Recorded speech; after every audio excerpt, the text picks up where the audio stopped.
Good morning. Good morning, sir. Good morning. Good afternoon. Sorry. Good afternoon, sir. Yes. Take a seat. In the actual interview, Ishita, take a seat only after the chairman has invited you to take a seat. Okay? Yes, sir. So, what does your name mean, Ishita? So the name Ishita is another name for goddess Durga. Okay. Could you give a brief introduction, please, for the benefit of the panel? Yes, sir. I'm Ishita Kishore. I'm a graduate in economics from Sri Ram College of Commerce, Delhi University. Thereafter, I started working with Ernst & Young in the profile risk advisory for 2 years. And I've been an active sports person across my life, and I believe it has shaped my personality. With this kind of a background, one of the top consulting firms, Yes. what made you decide to leave that rather lucrative career, I would think, for a career in the civil services? So no doubt it was a great learning experience, and I thoroughly enjoyed my time at Ernst & Young. But on evaluating what are my long-term career options, I felt that civil services provides the unique opportunity to try policy implementation at the beginning of the career and utilize this information for policy advisory at the end of the career. Apart from this, sir, I also think that I would derive a great sense of satisfaction by contributing to the development and governance of the country. So you come from Noida, right? Yes, sir. Greater Noida. Noida, there is this lot of hullabaloo about the twin towers. Yes, sir. Sorry, super tech towers. Or guide me through this, walk me through this entire episode. What happened? So in the Supertech Towers case, there was construction on an alleged wetland area, and this was encroached upon the wetland, and this was outside the permissions that was granted to the real estate company. And for these reasons, then later on, we had seen how the Supertech Towers were demolished using unique methods of bombing and Bombing? Sir, in terms of exploding that building and bringing it down. Detonating. I apologize. Bombing would be something which would have a very deleterious effect on the rest of the building. Sir, I apologize. Detonating. Yes. So, isn't it a case where the official should be also made to hang? How is it that in right under their noses, this huge building came up? Sir, I do believe that higher accountability should be there for the officers who have given permissions and under whose presence these buildings could rise up so high and exist. Sir, accountability measures needed. Apart from that, in future also, we must be more vigilant about this. But quite contrary to what you have been saying, there is a school of thought led by Samuel Huntington, whom I'm sure you've heard about, which says that corruption is actually serving as a lubricant to move the wheels of government. How would you view that point of view? Sir, I do believe that corruption is a pertinent and a persistent problem for bureaucracy, and it must be removed throughout the chains of the hierarchy, right from the top till the bottom. And any such presence should be heavily punished, and we must have a zero tolerance approach towards corruption and any cases that come up. My last question, One Dhan Yojana, have you heard of this? Yes, sir. What is it all about? So the One Dhan Yojana is about providing a minimum support price for the minor forest producers, and this can act as a good economic stimulant to the lives of the tribal people. Which is the agency which is given the task of implementing this?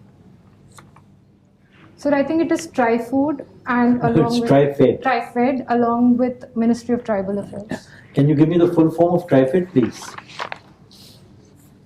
Sir, I'm unable to recall. Sorry? Sir, I'm unable to recall. I'll read Okay. about it. Thank you.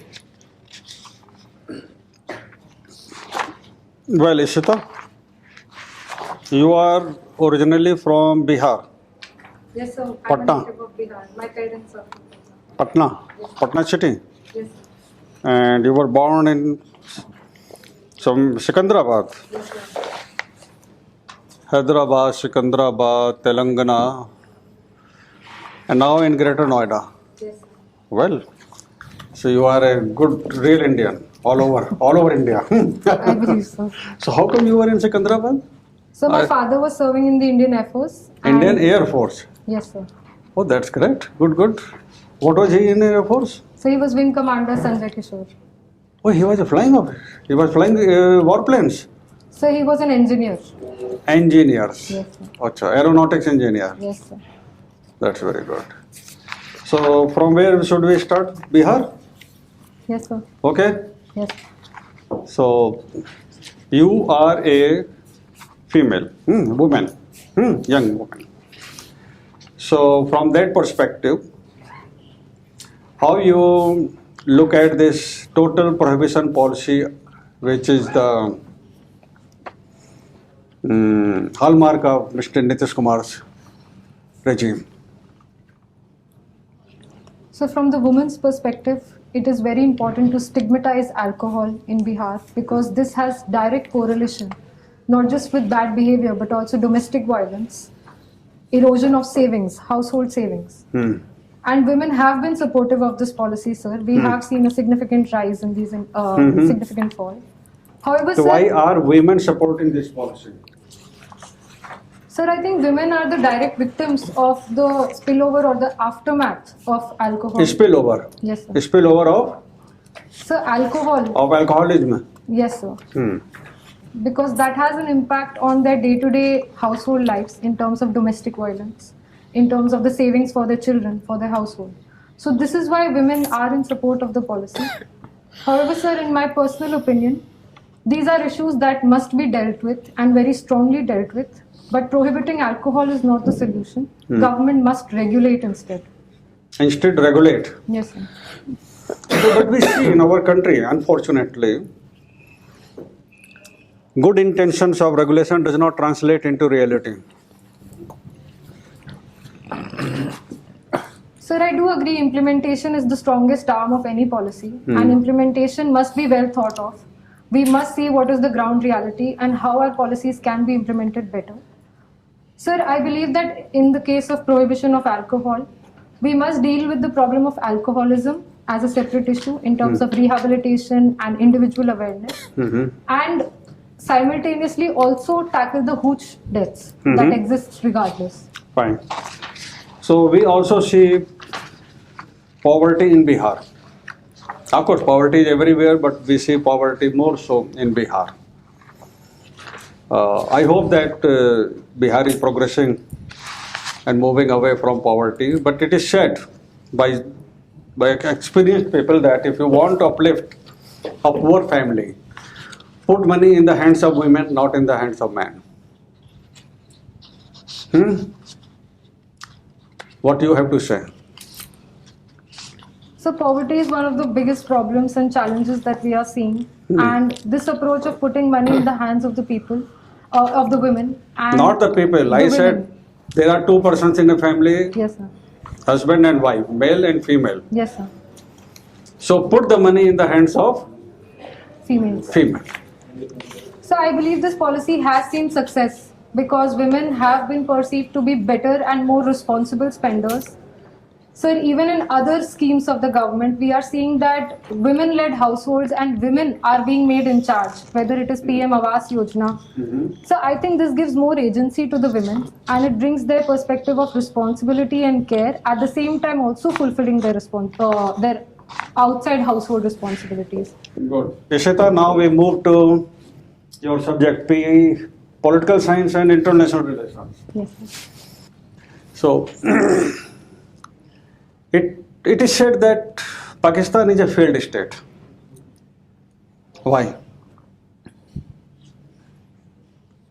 Sir, I believe a statement like that on Pakistan can be because of the deep presence of the deep state in Pakistan. So one reason is deep state. So secondly, in economic terms, we can see how a rentier economy is proliferating in Pakistan. And efficiency and effectiveness are missing in their economic decisions. So this has created a huge economic crisis for them. The economic crisis per se will not translate into a state being a failed state kind of thing. Sri Lanka is also passing through an economic crisis, but we don't say that Sri Lanka is a failed state. But in case of Pakistan, we do say one is the deep state. Yes, sir. Powers are not visible. Yes, Powers which drive the levers of everything are invisible. Yes, sir. And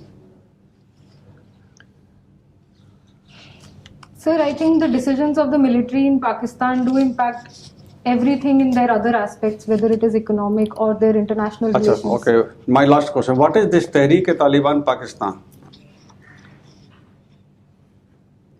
So we have seen that in Peshawar recently, there were incidents of violence, and Tehreek-e-Taliban was considered to be responsible for this.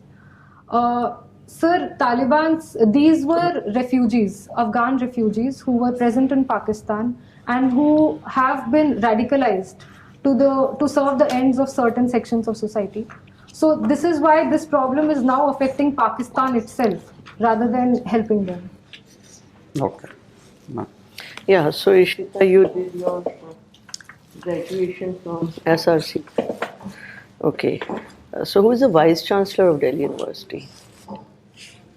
Ma'am, presently it is Mr. Yogesh Singh. During my years, it was Mr. Yogesh Tyagi. Correct. So we have Vice Chancellor in the university. You have studied in DU. And in Delhi, which is called as National Capital Territory of Delhi, Lieutenant Governor is there. Yes, ma'am. And for example, you are from UP also. In UP, we have governor. Yes, So who is the governor of UP and who is the Lieutenant Governor of Delhi? Ma'am, By name first, and then I will ask the difference in their powers and functions. Yes, ma'am. Ma'am, the governor of UP is Miss Anandiben Patel, and the Lieutenant Governor of Delhi is Mr. V.K. Saxena. Okay, so what is the difference in the powers of the governor of a state and? Ma'am, the governor of UP would be the head of Uttar Pradesh and takes and enables the continuity in the government, in the federal government of Uttar Pradesh. Lieutenant Governor, on the other hand, is not a constitutional power as compared to the governor of Uttar Pradesh. But after the government of NCT Act, the LG has been given more powers in terms of the decision making of the state. Okay, so there's lots of conflict always between Chief Minister and the Lieutenant Governor with regard to powers. So in that, even it has gone to the Supreme Court of India also. So just tell us, I mean, according to you or according to law, what are the exact powers of the Governor and of the Chief Minister? Ma'am, as per the GNCTD Act, the LG is considered to be the government, and the word government is equivalent to LG. So any decision making has now shifted its center of power from the Cabinet of Ministers and the Chief Minister towards the LG, and has somehow made LG a more powerful center. However, ma'am, in the Supreme Court, it was held that in light of bringing democratic reforms in Delhi and increasing representation in NCT, the Chief Minister and the Cabinet Ministers should hold power. So this is why, ma'am, we are seeing a power tussle between both the offices. Okay, so just give a quick, view of yours with regard to women empowerment and certain plans and policies which help to achieve the actual women empowerment. Ma'am, I think for a growth of a nation, women empowerment and women being in the public sphere is sine qua non. In the economic sphere, we must increase the female labor force participation rate, which is at abysmal levels presently. For this, the government has promoted various self-help groups, various cooperatives, and has ensured bank linkages for them so that they have access to credit. Ma'am, in the political sphere, women representation is equally important to bring the women perspective on the table and ensure that policies have a sense of a sense of responsibility. Give a quick, view of yours about some policies. Ma'am, I believe that reservation for women at the local Panchayati Raj level and the municipal level have brought in positive changes, and this is a model that can be replicated in the parliament as well. Ma'am, in the economic sphere, I think giving economic agency to women as part of self-help groups brings political empowerment, as we are seeing them participate in Panchayati Raj elections as well. But what about at the center and the state level? Like, for example, if I ask you present sitting government, can you just tell me how many women ministers are there in the cabinet? In the cabinet? Ma'am, in parliament it is 14%, but in cabinet I'm not sure of the exact number. Just give me the name of the ministers who are right now working with the government. Ma'am, we have the finance minister, Nirmala Sitharaman. Ma'am, we have Smriti Irani, who was formerly the minister for women and child development. Now she is, what is her portfolio? Ma'am, I'm not sure. She is still the women and child development minister. And that's all. Ma'am, these are the ministers. These are the only. However, there are few more, but if you say these are the ones, so look at what is the ratio. Yes, ma'am. What is the representation? Okay, I think that will be the last question. Are you aware of this law which is called as sexual harassment of women at workplace? Yes, ma'am. So just tell us a little bit about this law and its functioning. Ma'am, after the Vishaka guidelines of the Supreme Court in 1997, Parliament did come out with its own legislation for prevention of sexual harassment of women at workplace. And ma'am, this legislation enables the creation of an internal complaints committee. Which year the Parliament came with this law? Ma'am, I think it was 2013 or 14. 13. It took 16 years. Yes, ma'am. Ma'am, the law mandates that there must be an internal complaints committee and a local area committee also to evaluate whatever complaints are being made in an independent and fair manner to ensure safety of women. So do you think only women are harassed at the workplace? Ma'am, in terms of sexual harassment, we have seen more cases and more prominent cases of women being subjected and subdued from their deserving role at workplace. So, okay, for this law is in place. Is there any law to protect male also at the workplace if they are being harassed? Ma'am, I'm not sure. I'll read about it. Okay, thank you. Thank you. So, Ishita, Yes, ma'am. India's foreign policy, I'll take you to that.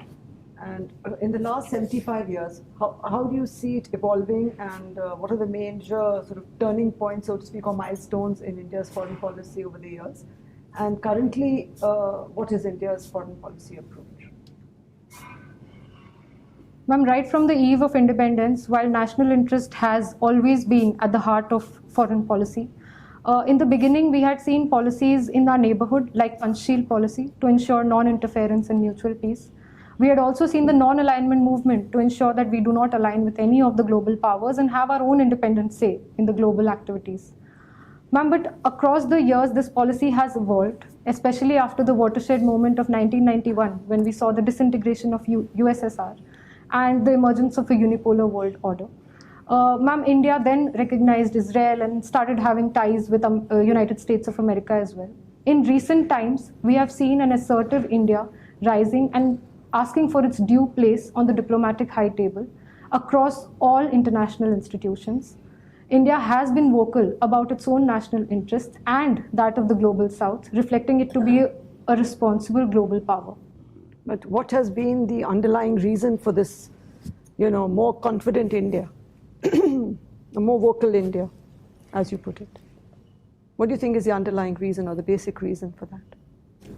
Ma'am, while India's soft power had always existed, it is now that our hard power, that is undeniable. India is the fourth largest economy in the world that deserves its rightful place. India has the third largest military in the world. So I think these are some hard realities that the world must now, that the world must now accept.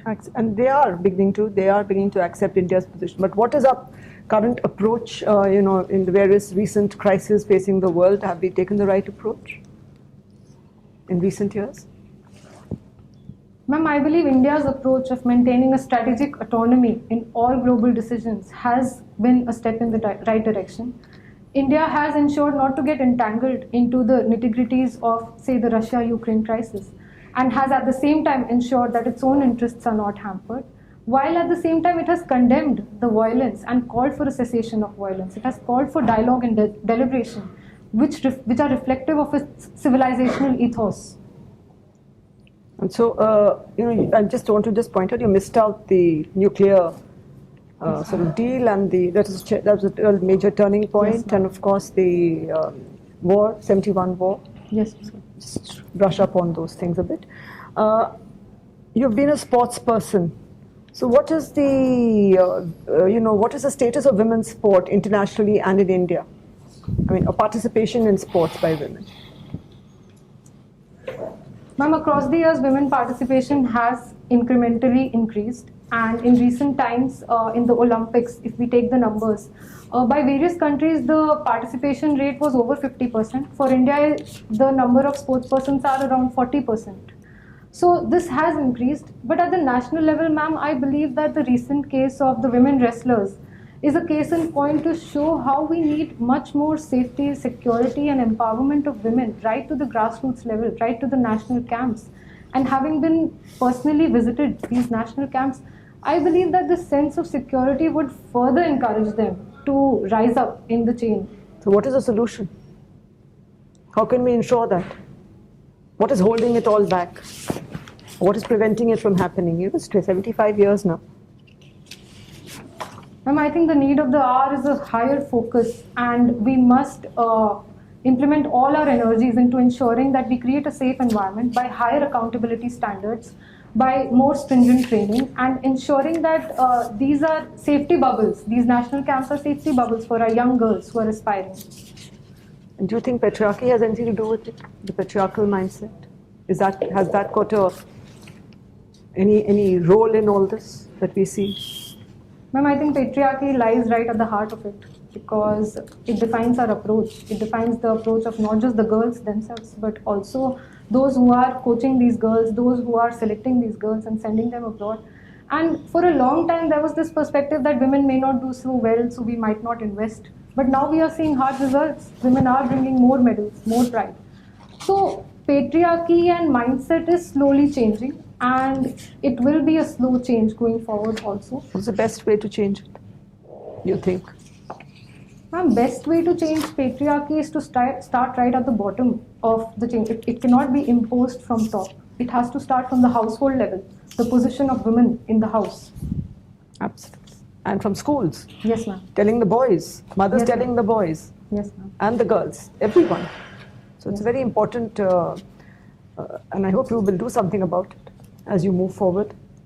Ma'am, I do intend. And last question, why did you move away from sports and not continue, since you performed pretty well under 17 national football, etc. So what happened? Ma'am, sports was a very close part of my life across all these years, and even during my boards I was playing the international tournament, and I have always tried to manage it because it is something I loved. But ma'am, I wanted to make a choice that was suited to what I am best for. Sports would be a good choice for a lot of people, but I felt that I had an academic inclination, and sports really added to that as a supplement. Okay. All right, thank you. Ishita, there are many subjects from economics. So how is it? Is it in your graduation? Is it part of economics, or how does it? There are at least 5-6 subjects. So these subjects have formed the core understanding and were taught in our initial semesters to create a good understanding for the subjects that we learn later on. Okay. And especially macroeconomics, microeconomics. These have been the foundation principles for all the other subjects. So with respect to microeconomics, what are price caps? How does they work? As in from the economics perspective. So in a free market economy, it would be the forces of demand and supply that would lead us to equilibrium. But in a price cap, we define what would be the highest price that can be charged. and this somehow, to somewhat extent, influences the forces of demand and supply, and in deciding what should be the ideal equilibrium that is desirable in a society. So, what are the limitations of it? What are the problems that generally comes with these minimum prices or maximum prices? So these are often considered to be market distorting, and they lead to decision making that may not be up to the optimum efficiency of the markets.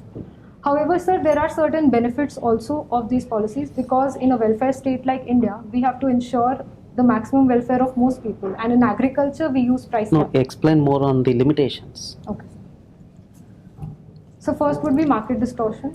Second would be, sir, inefficient decision making, because this might not be in the economic interest. Can you And- explain that? So for example, if we have to buy a product, and depending on its availability and depending on how many people want it, a price is derived. But if an external force decides that no, this will not be the price, this is the maximum you can charge, it disincentivizes the suppliers in terms of their freedom in deciding the prices, and it also reduces the agency and choice available to the consumer in terms of what they are willing to pay and what they actually pay. So let me ask you much more basic question. So we have lot of goods and items that we see around right now. What exactly determines the price of any good or a commodity? Is it cost of production, or is it labor, or what exactly? So having worked closely in pricing decisions of many companies, I have seen that there are two approaches to this. We can have a cost-based pricing, that is to ensure that we cover our costs, or we can have a price-based costing, that this is the maximum price in the market, and somehow I have to move around my costs to arrive at this to be competitive and to be a legitimate or acceptable brand.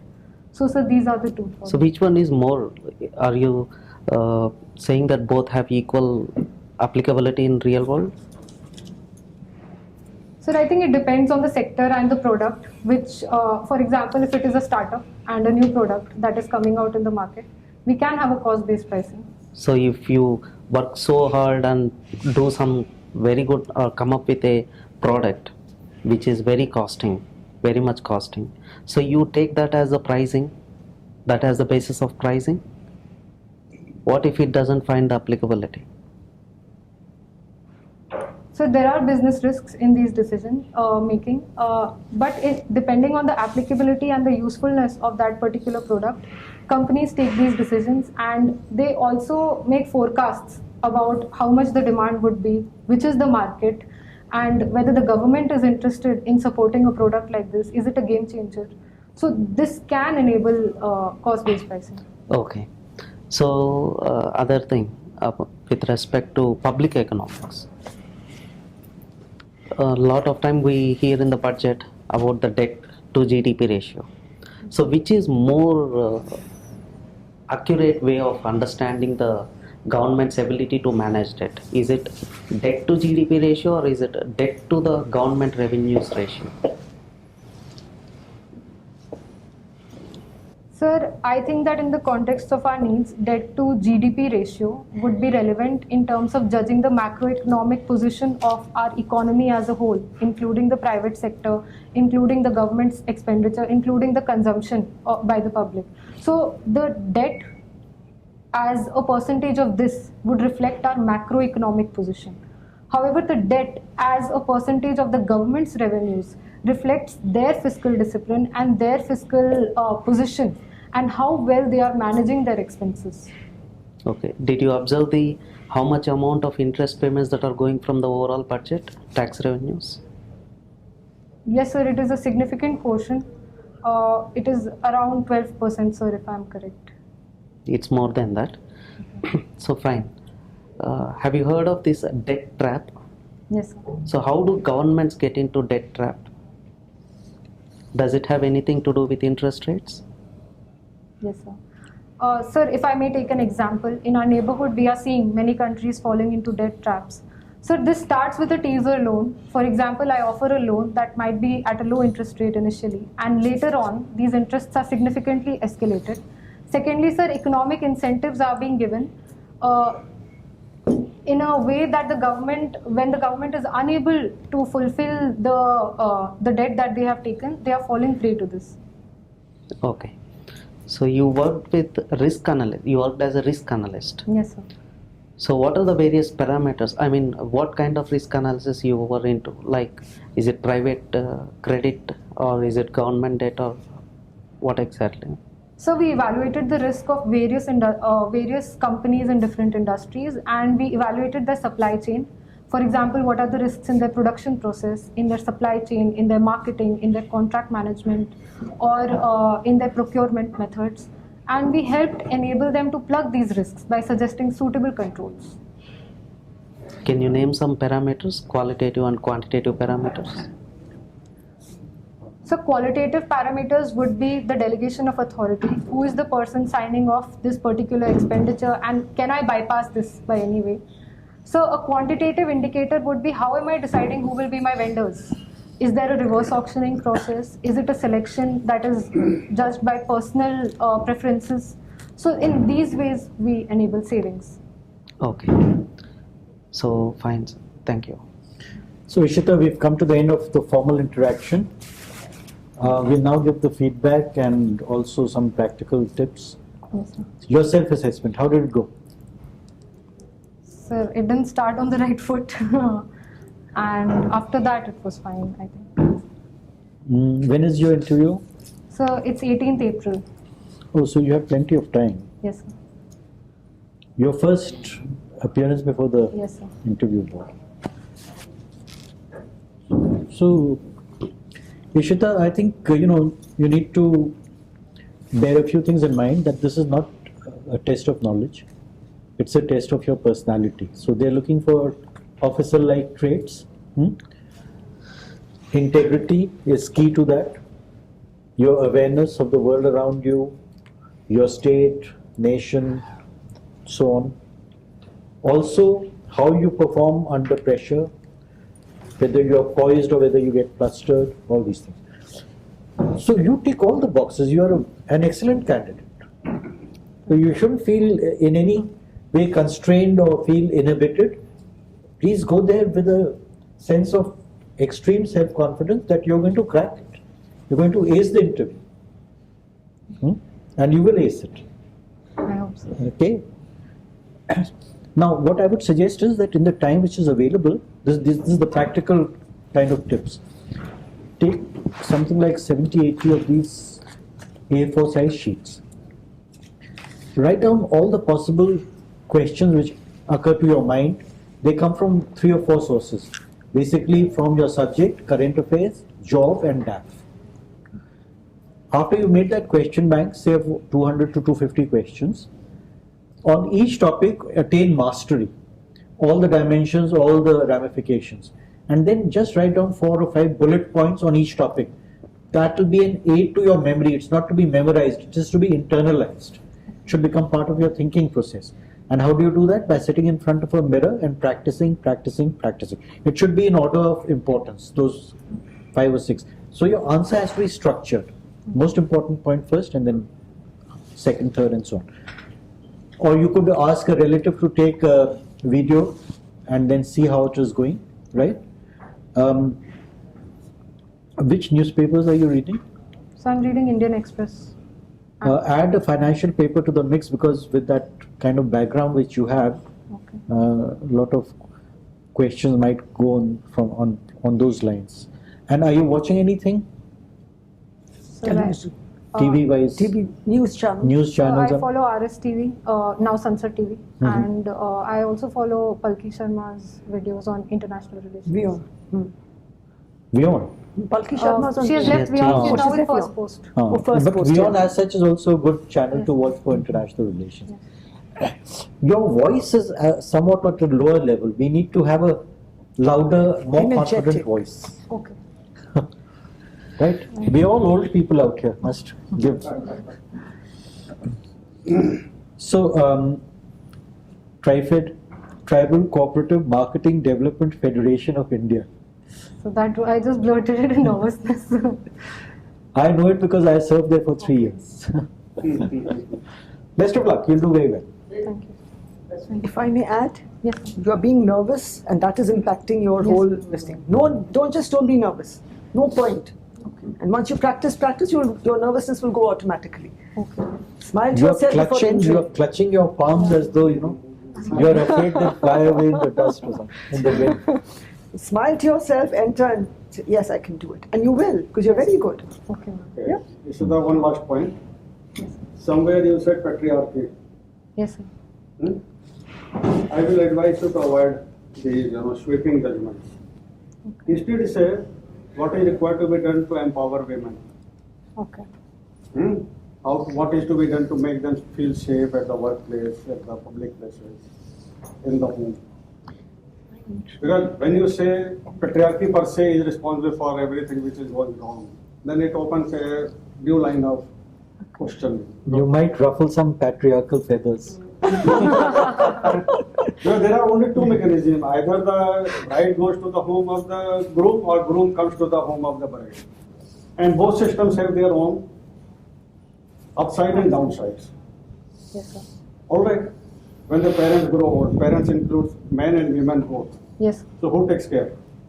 Matriarchal system, the daughter is responsible. The eldest daughter is responsible to take care. It has its own ups and downs. Okay.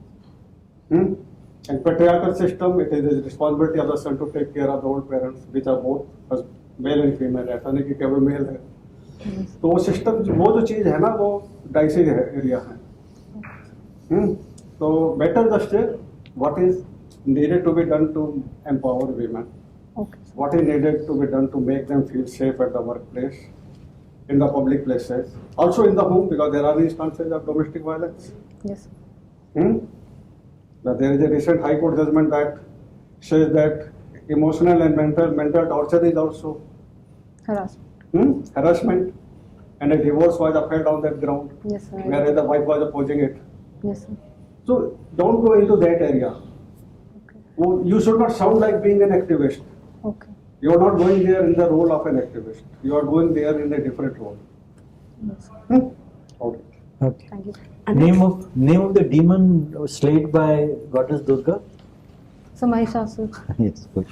She's called Mahishasur Mardini also.